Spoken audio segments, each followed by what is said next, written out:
Allez, dans le d'accord, pas d'accord, on va parler Euroleague, puisque le PDG de l'Euroleague, qui s'appelle Marshall Glickman, c'est... Le nouveau shérif de l'Euroleague. Exactement, Marshall, exactement. Merci, monsieur.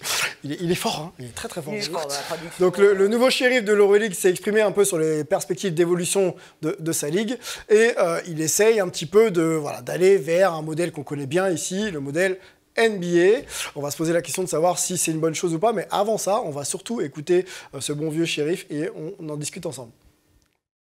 I want this to be a players' league. I mean, one of the issues is it a players' league or is it a coaches' league? In my view, the players are the stars. The players need to be put forward.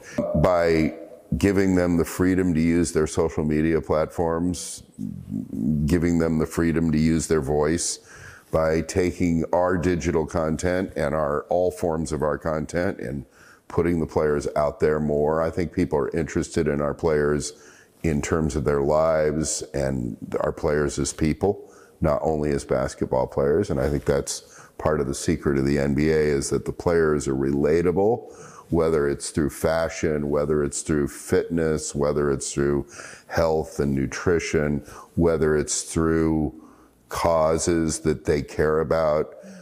You know, a lot of our players have really begun to use their voices and use their platforms, I think, in generally positive ways. And I think the more we can find different ways through our players to relate to people instead of just basketball fans, I think that's to our advantage. Voilà, c'était Marshall Glickman, le shérif, le big boss de l'Euroleague. On va se poser cette question tout de suite ensemble. Pour se vendre, l'Euroleague doit-elle copier le modèle américain? Et on va y répondre même d'ailleurs, parce que mon lancement est un peu foiré. Donc pour Marshall, justement, il pense justement qu'il faut copier le modèle américain. Est-ce que vous êtes d'accord ou pas? Moi, je suis pas vraiment d'accord. T'es pas d'accord? Je penche plutôt vers le d'accord. D'accord, ok. Eh ben, on va se caler sur un duel ensemble. Ça va? Fred, tu commences? Oui, si j'ai le choix, Allez, je vais commencer. c'est parti. Je suis pour l'équilibre des forces, et je pense que c'est important de trouver un équilibre dans tout. Faire une ligue de joueurs, pour moi, c'est un vrai danger quand on voit les dérives qu'il peut y avoir en NBA, par exemple, où c'est une ligue 100% de joueurs qui décident de tout et qui d'un seul coup décident de « j'ai envie d'être transféré, je fais la grève, je suis payé et c'est un vrai bordel ». Et moi, je n'aime pas ça. Mais en même temps, les joueurs, comme il le dit, c'est quand même les acteurs majeurs. Donc, il faut un équilibre des forces, que tout le monde y trouve son compte. Encore une fois, c'est un vœu pieux, mais tendre à la NBA, pour moi, c'est un peu dangereux. Ensuite, si on parle du modèle NBA en général, moi, j'ai un problème avec ça aussi.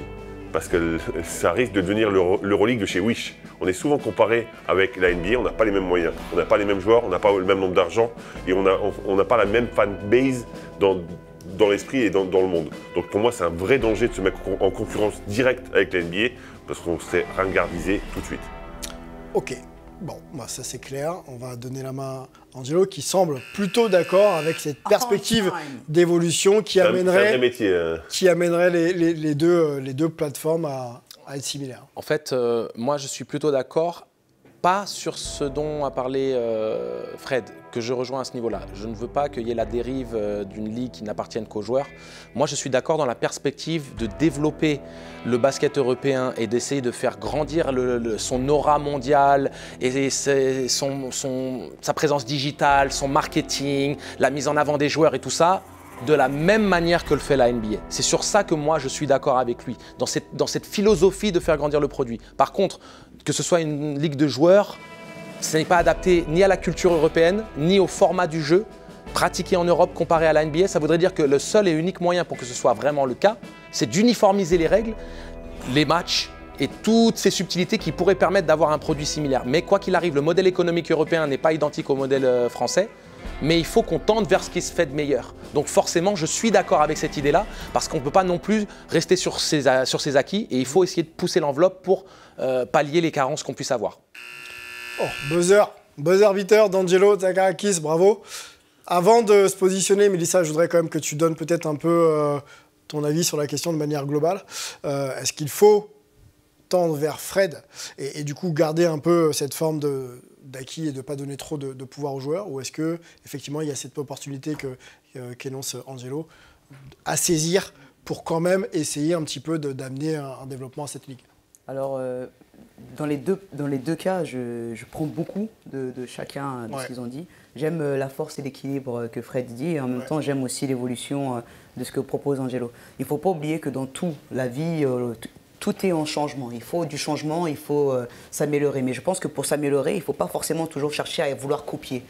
Parce que, comme on dit, économiquement, ce n'est pas possible. En termes de basket, de niveau, de fans, etc., ce n'est pas la même chose par rapport à l'Euroleague. Je peux t'arrêter tout de suite ou pas? Tu as joué en Euroleague. J'ai joué en Euroleague. Tu as joué en Euroleague.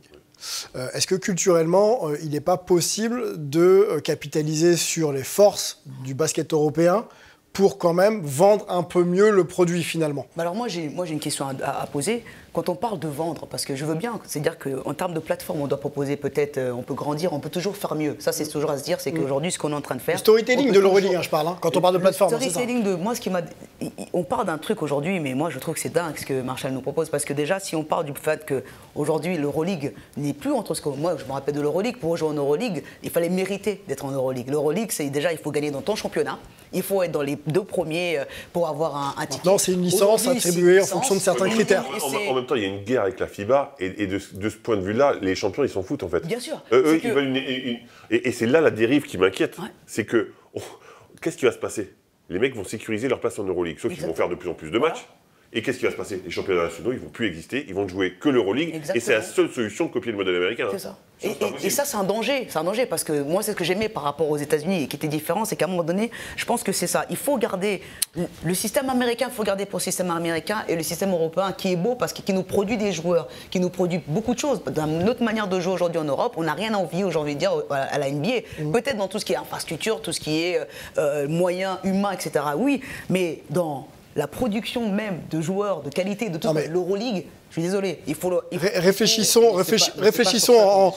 C'est pas sur ça qu'on discute, mais... Mélissa Angelo, réfléchissons s'il vous plaît donner aujourd'hui aux joueurs... Sur la prise de position du PDG, et j'insiste sur le terme PDG, donc responsable d'une entreprise qui, lui, veut faire fructifier un petit peu son produit. Donc qu'on forme des joueurs... Pour une bonne idée. Voilà. Mais comment, sans aujourd'hui en arriver là au système américain, on a Mike James qui est venu jouer en Euroleague. Est-ce qu'il a eu besoin qu'entre guillemets ce système-là puisse être changé ou touché ou donner le pouvoir aux joueurs? Non. Aujourd'hui, on a Kevin Durant qui a dit que jouer en Euroleague, ça aurait été quelque chose de... C'est pas une question de vendre, mais c'est que le fait qu'il y soit, oui, on connaît aujourd'hui, c'est ce que je disais. Quand Kevin Durant est venu, il a dit ça serait intéressant de jouer en NBA. Aujourd'hui, on a qui? On a encore... non, c'est le meneur. On a PG, on a un PG qui est venu, qui va peut-être jouer en Euroleague, là. Walker. Kemba.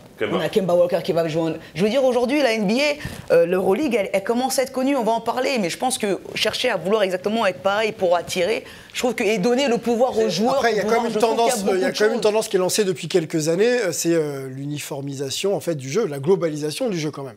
Il y a une tendance, mais qui va être difficilement atteignable. Le problème, en fait, c'est que pour que l'Euroleague puisse être identique au système américain, et donc cette ligue fermée dont vous parlez, c'est qu'il faut, et tu le sais très bien, que tous les plus grands... Qu'est-ce que tu recherches? C'est les marchés. Oui. Donc tu cherches quoi? Les paris, les capitales européennes, les grandes villes, tout ce qui va être sexy, vendeur, qui va avoir aussi un potentiel marketing intéressant. Parce que tu vois, une petite bourgade... Une bonne chose ou pas pour le basket? Alors, pour la globalisation... C'est bien, mais un danger. Pour moi, c'est un danger. C'est un énorme danger.